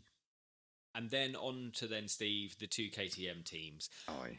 We have a confession to make because neither one of us actually mentioned KTM when we did that prediction show. And we didn't. It was only afterwards I think someone might have messaged us on Facebook. Yeah, it was the Facebook group. Where is KTM? Yeah, there were like, KTM shit. predictions. Like, oh shit, we didn't even include them. That's terrible. That's bad. But we both had said the same things to each other. And I think we said it a couple of shows later anyway. Yeah.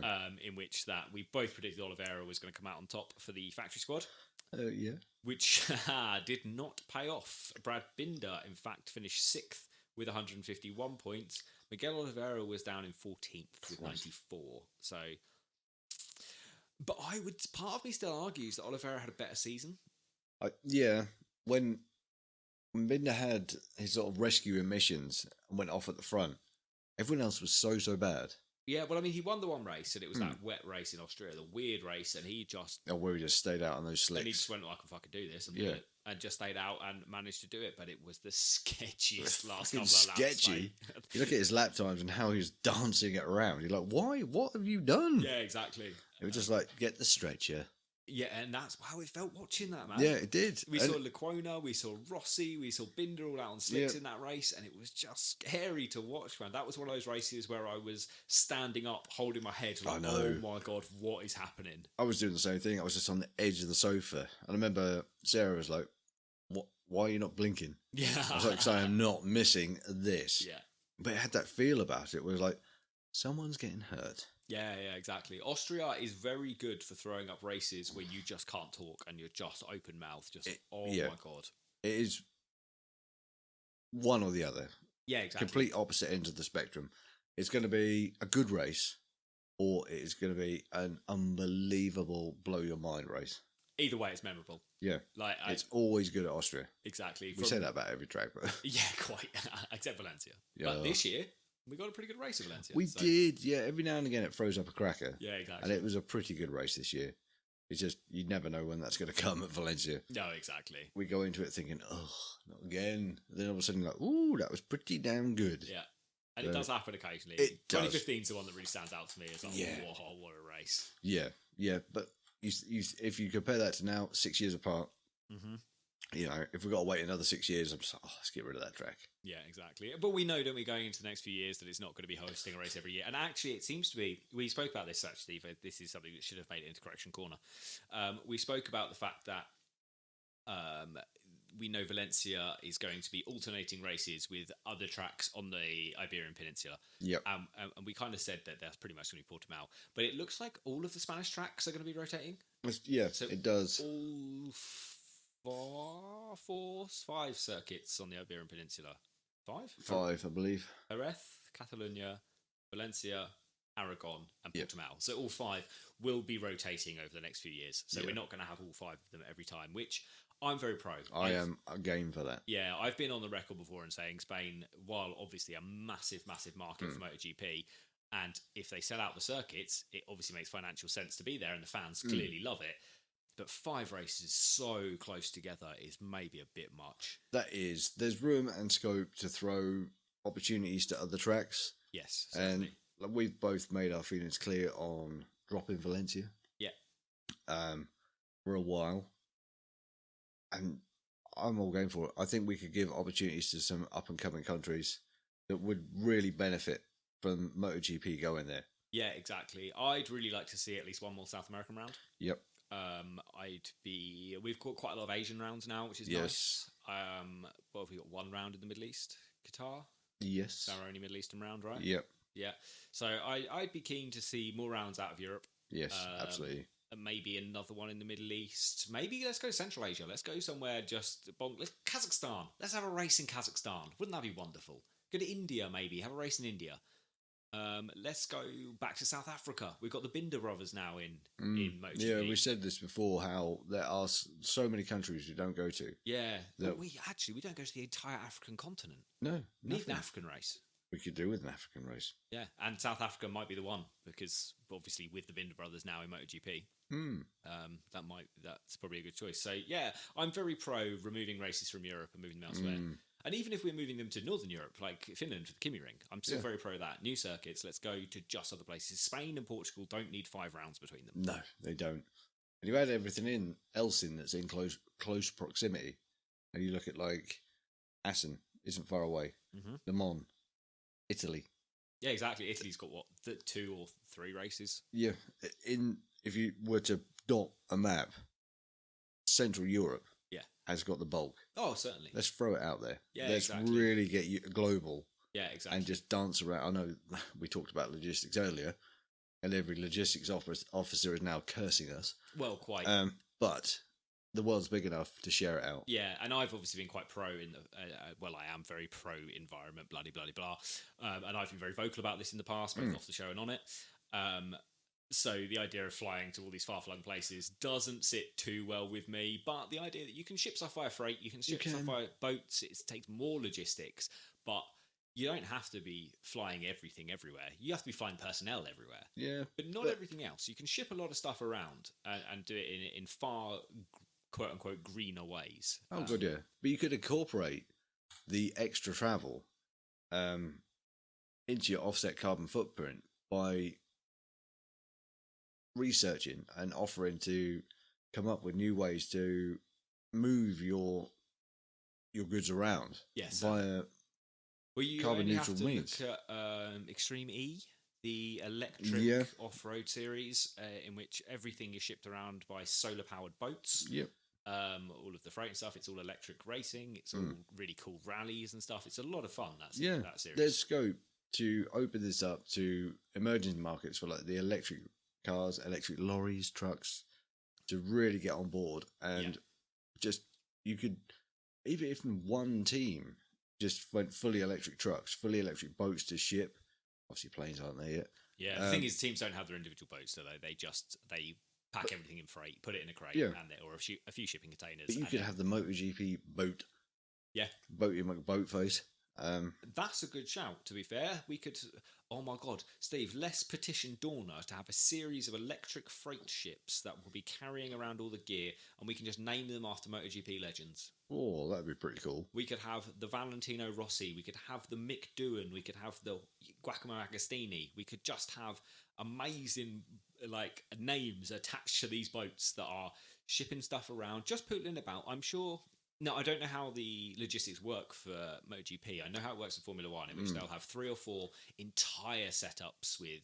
I'm pretty sure MotoGP will be roughly the same. I'm pretty sure it'll be the same bikes getting shipped, because you see them getting crated up. The same bikes and stuff get shipped, but all of the pit box, all of the equipment, all of the tools and stuff. Formula One does it, in which they will have, I think it's 3 or 4. I think it might be 4 sets. And at the start of the year, they'll ship one load out to Asia, and they know it's going to take 2 months to get there. They'll ship another out to the Americas. They know it's going to take a month to get there. They'll ship, and they ship like that. So they know that they'll have a European base. They'll have bases for each continent, essentially. You could incorporate the same style in the MotoGP quite easily if it's not already there. I'm sure it's already there. It would be too expensive to do it otherwise. Aye, but like we say, there's no reason why you couldn't develop a means to ship everything together and then research. Yes, certainly. How, and offer that research out to other series and other people.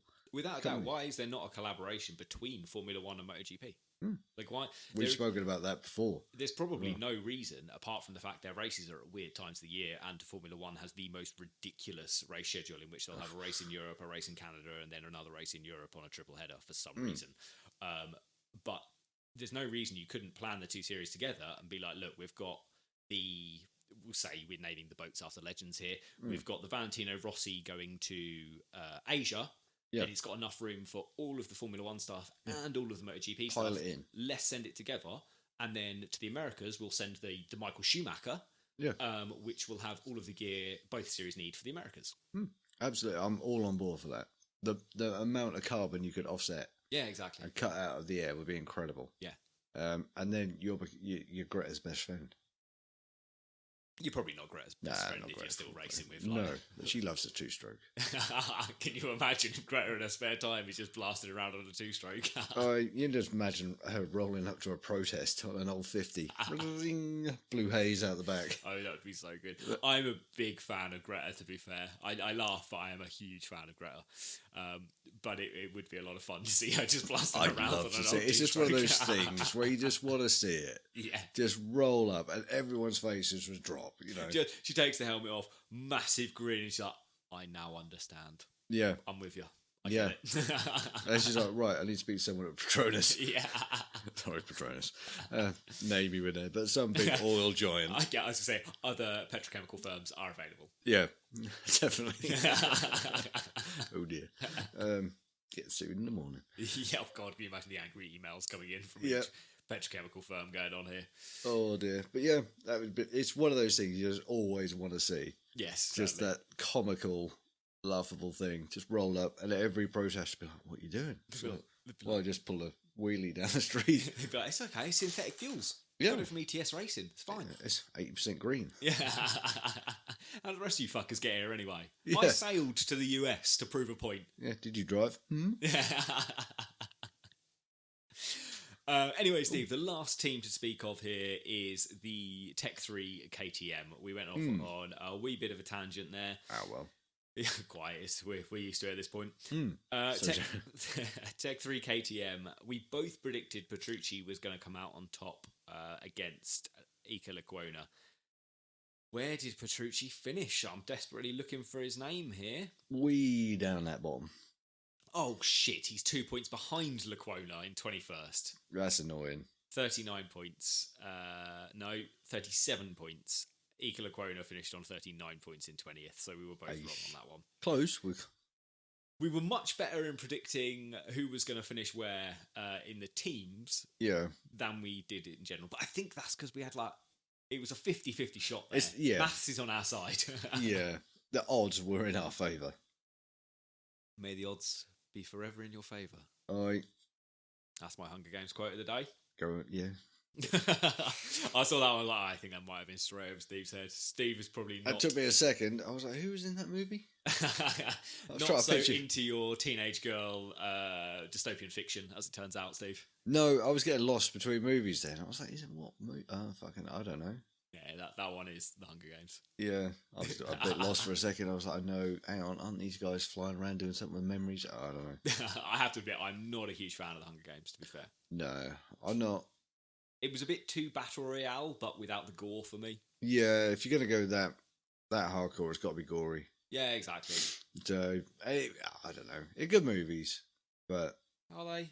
They're fine. They're all right. Is it Suzanne Collins? Does she write the books? I have no idea. I've not read them. I've heard they're fine. Yeah, I just watched it because I like Donald Sutherland. Who's Donald Sutherland? Kiefer's dad. Is it Donald? Is Kiefer Sutherland's dad an actor? Yes. Is he really? Yes. Donald Sutherland. He played the present dude. Shit, he did, didn't he? Wow, look at that. You learn something new every day, Steve. Aye. I didn't know that at all. I did not know the Sutherlands were an acting family. Yeah, movie trivia is a bit of a... You're on point with that one. I know who I'm phoning for my phone a friend Yeah. if it comes to movie trivia. I was working in kitchens, mate, for so many years when I was younger that we used to play, like, beat the intro when on the radio and then name the movie. Okay. So it just came from that. So working in kitchens really did pay off for you. Yeah, I sucked up a lot of useful information. It's just the radio, though, isn't it? Like, Yeah. the radio just... I watch a lot of quiz shows. I hate quiz shows. I was watching University Challenge yesterday, Steve. Quiz shows. I got 4 fucking questions right on University Challenge. Oh, yeah. This is maybe the smartest I've ever felt in my life. Cherie's sitting there like... What? Cherie's much smarter than me, generally. Yeah, so, like... But she was sitting there like, what the fuck? How do you even know these things? Yeah, every now and again, something will come on the telly and every one of us will be like, huh? And it will just, it's in there. It's deep rooted in their subconscious. And I'm just like, what is this? And everyone will turn and look at you like, you're a fucking genius. Yeah, like, how do you possibly know that? I really have no idea. Yeah, I heard it once on a radio that was in the background. And it's like that magician's subconscious selective reasoning thing that they teach you to say something later on in the show, but it's just in the background. You're switched off, but you're still listening. Yeah, you still. And it goes in. If I'd have adopted that principle when I was at school, I'd be a fucking mega, mate. I feel like that. I feel like school didn't really teach me much useful information. School taught me how to make friends. That's about all I learned from school. I didn't learn a love for learning at all. No. My joy of learning came much later in life. I didn't really learn many critical thinking skills at school either, because school's a bit shit for that. I had to learn that by myself later on, and I'm still not there. No. I didn't enjoy school just because I changed schools a few times. Okay. And just, I didn't go on my teachers. They didn't teach things that I wanted to learn. This is the problem with school, Steve. They're not teaching any shit you want to learn. No. I remember going one day, I got really good at not going for quite a few years. That was my final year of high school. It was very much like, I'll turn up twice a week if you're lucky. Yeah, I was like that for many, many years. This is not an encouragement for anyone listening to not turn up. No, go to school. Now I'm very much like you two upstairs. I'm going to school every fucking day. Problem is, they still teach the same bollocks. It's useless. I know.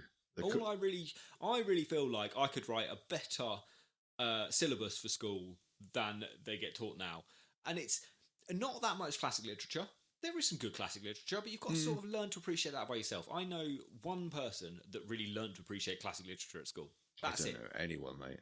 See, it's very few. I learned to appreciate it afterwards. Because now, all over it. Useful at school would be how credit cards work, how council tax works, how sex actually works, and maybe what drugs actually do. Like, they're the important key skills you don't get taught in school, and you get thrown into the world afterwards, and you're like, well, shit, this is not what I expected. I thought if I got straight A's, I'd nail this. Yeah. But that ain't true. I work with a guy who is in so much student debt, has more degrees than anyone I know combined, and is now doing exactly the same job as me. Exactly. Cherie's the same, man. Cherie is buried in student debt. She's got a degree in criminology. And yet we work for exactly the same people, doing exactly the same jobs, earning exactly the same money. She spent 3 years at uni. And while I'm not anti-university at all... Oh, no, I'm very pro-university. I'm pro-university because I think university teaches you a lot of the skills you don't learn at school. It teaches you critical thinking. It teaches you certain things you don't learn at school. But you also need to go into university with the idea that it's just fun and it's going to be a good time. And that's what Cherie did it. But I did that same. I had fun and a good time by not spending fucking 25 grand a year. Yeah. And just by working a shit minimum wage job and just fucking partying. The same as all the students were partying. But I just went to work on a Monday and they went to college on a Monday or to uni on a Monday and ended up in 30, 40, 50 grand's debt. Yeah. I did exactly the same. I just went off, did a job. Yeah. Did several jobs. I just learnt life skills. Yeah, I'm very pro-university. I'm not anti-university at all. I'm very on board with it, but I think we need to change the... fucking hell, this has gone off on a tangent. This is a massive tangent. Tim is going to change the world's tangent here. But I think you just need to... University is good, it's great, but you need to go into it with realistic expectations, and those realistic expectations are... You're not guaranteed a great job at the end of it, no matter what the fucking people tell you who are trying to get you to sign up, because they are in it for the money, because it's going to cost you money to get there. You're going to be lumped with a load of debt. You might be in the same position as everyone else. You might not be, but you're going to have a fucking great time. Yeah. That's how they need to advertise uni. But that's enough of my revolution on the educational system. I think, Steve, that's probably not the tangent anyone listening wanted. Everyone's like, what are these two talking about? They're like, it was MotoGP a few minutes ago. How the fuck have we ended up? That's the booze has just kicked in. Tim is trying. Yeah, it really has. This is one of them pub chats, Steve. I'm This trying is to the pub indoctrinate chat. everyone. Yeah, this is the pub chat. Yeah. This is how this podcast started on a Thursday night. It really did. Thursday nights used to be the pub night, Steve. Yeah, then we have to go to work on a Friday. Yeah, but we were also drinking with my boss at the time. So yeah, you were. Friday mornings. I wasn't drinking with mine. No, that's fair. Luckily, my boss was off work on a Friday. I used to just roll up and be like, "Oh, what the fuck is happening?" And he'd be like, "All right, Tim, sit down." Your boss was probably in a worse state than you. Yeah, he was a mess. Some bad nights. Example. Yeah. But it wasn't even Thursdays, mate. It was. I remember getting text from him on a Sunday, and he'd be like, "I'll go to the pub for a couple. Would you want one?" I'm like, "Yeah, go on, mate. It's 1 o'clock in the afternoon." And then we'd be in there at like midnight and be like, "Oh my god, fuck, what is happening?" Luckily, we didn't have to work Mondays, which was nice. But it was like, I can't even work out where I live right now. Just got that magic scooter that gets you home. Wake up, you're like, how the fuck did I get here? Well, the nice thing is, I lived in a straight line from his house. So he used to walk me out of town, and he'd dive into his, and he'd be like, straight line, Tim, get to the bridge, you've gone too far. And that was that. And I got home every time. I always got home when I was drunk. I don't know how I did it. Some of the states I used to get home in, I have no idea how I survived. Yeah. My liver was pickled as a teen. I was your quintessential, typical teenage lad. Drank, smoked, just did stupid dick things. Not much has changed in my life from then, to be fair. No, I'm pretty much still that guy. That's why we get on so well, Steve. Yeah, pretty much. But I remember waking up in some states. I woke up on a windowsill once, completely butt naked. Ooh, that's a good one. Yeah, in the middle of summer. Nice. Completely sunburnt on the sun side. How big was your windowsill? Quite big, actually. Okay. Old house. Okay. More like a dormer window where you could sit on it. I'm with you. I was imagining like one of them PVC tiny little sills. I was like, how the fuck? No, not a standard house. This was pretty big. You could sit on it. I remember waking up and I was like, fuck, I am hot and hanging out my ass. And then I looked down, as my neighbour. Literally, to be fair. Yeah, pretty much. Yeah, I remember looking down, it's like my neighbour just looking up at me, and I'm bare ass to the world. Oh no. And I'm just like, how the fuck did I get here? And why am I naked? And I was just like, right. And luckily my bed was right next door, like next to me. I was just like, roll off. Yeah. I just landed. So I realised for a second I gave her a perfect shot of all my arse. Nice. I hope she enjoyed it, mate. I have no idea. That never got spoken about. I was like, here's my butt, see ya. You weren't just getting like cheeky winks and little wolf whistles as you wondered about. No, trust me, you would not want that. Attention is attention no matter where it comes from, Steve.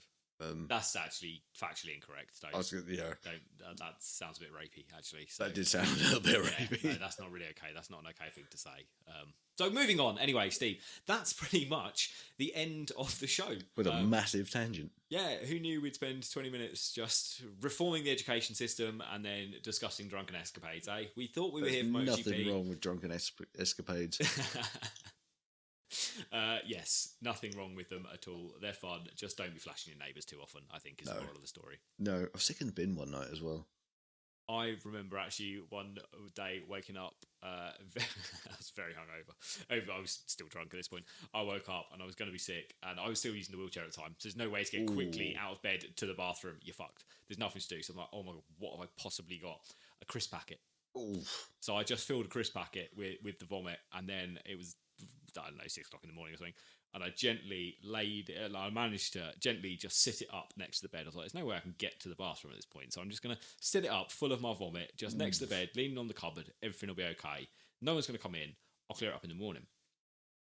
When I said no one was going to come in, I sort of forgot I had cats. Oh. Yeah. So when I actually woke up, cats are wankers. I woke up to 2 cats covered in my vomit, eating my vomit with the rest of my vomit all over the floor. I was like, this might be the most revolting thing I've ever seen. Then I had to bath my cats. No one wants to bath a cat. Fucking hell. A cat doesn't want to be bathed.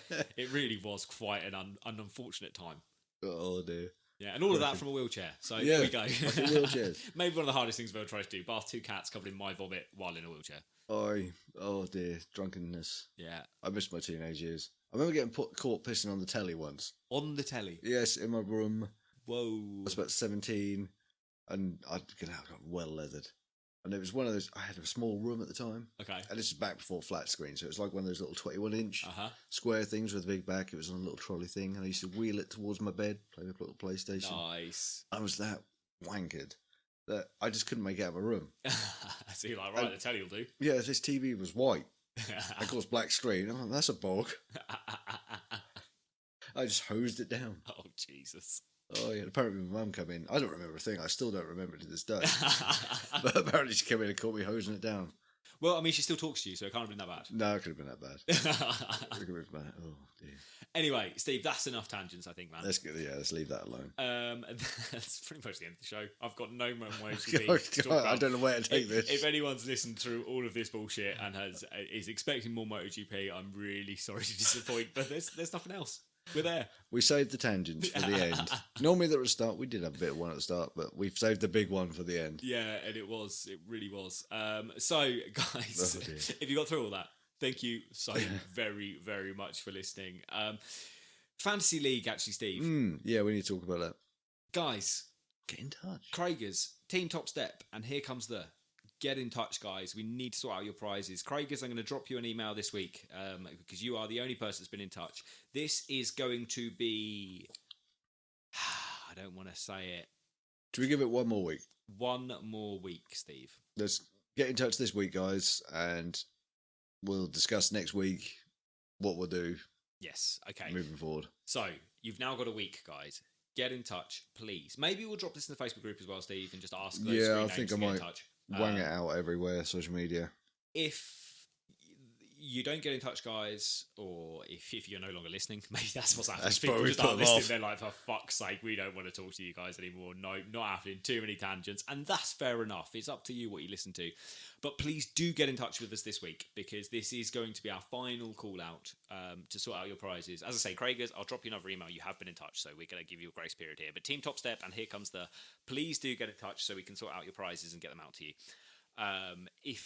If Team Top Step and Craig and here comes the fail to get in touch with us next week, we're going to look at dropping it down to 4th and 5th places to get prizes out to you guys instead. Yep. So I already know that someone we had a cracking comment in the Facebook group. Yeah, eagerly awaiting the chance of someone not getting in touch. So I can just imagine when this goes out, it's like, yes, come on. Yeah, exactly. So you're very close now. So please do get in touch, guys. And if you don't, the prizes have been given up and they will be moving down the order to someone else. So don't miss out to have our faces. Exactly. And your face, which is a treat. So yes, get in touch, guys, and we will get prizes out to you. That, I think, Steve, is the end of the show. I think it is. Long tangent. So, massive tangent. As I say, get in touch, guys. And anyone else, you can also get in touch. If you want to throw us into Correction Corner, if you want to tell us that these tangents are fucking ridiculous, if you want to say, Tim, I agree with your reformation of the education system, you can find us on... We are For the Love of MotoGP. You can find us on Instagram and Twitter, or if you're into it, come and join the Facebook community. It's been good over there. There's been a lot of chat recently. It has slowed down this week, but then there's no racing. No, there's not a huge amount going on. And that is just For the Love of MotoGP community. You'll be able to find us. Just search that. All right. Or drop us an email. We are For the Love of MotoGP @gmail.com.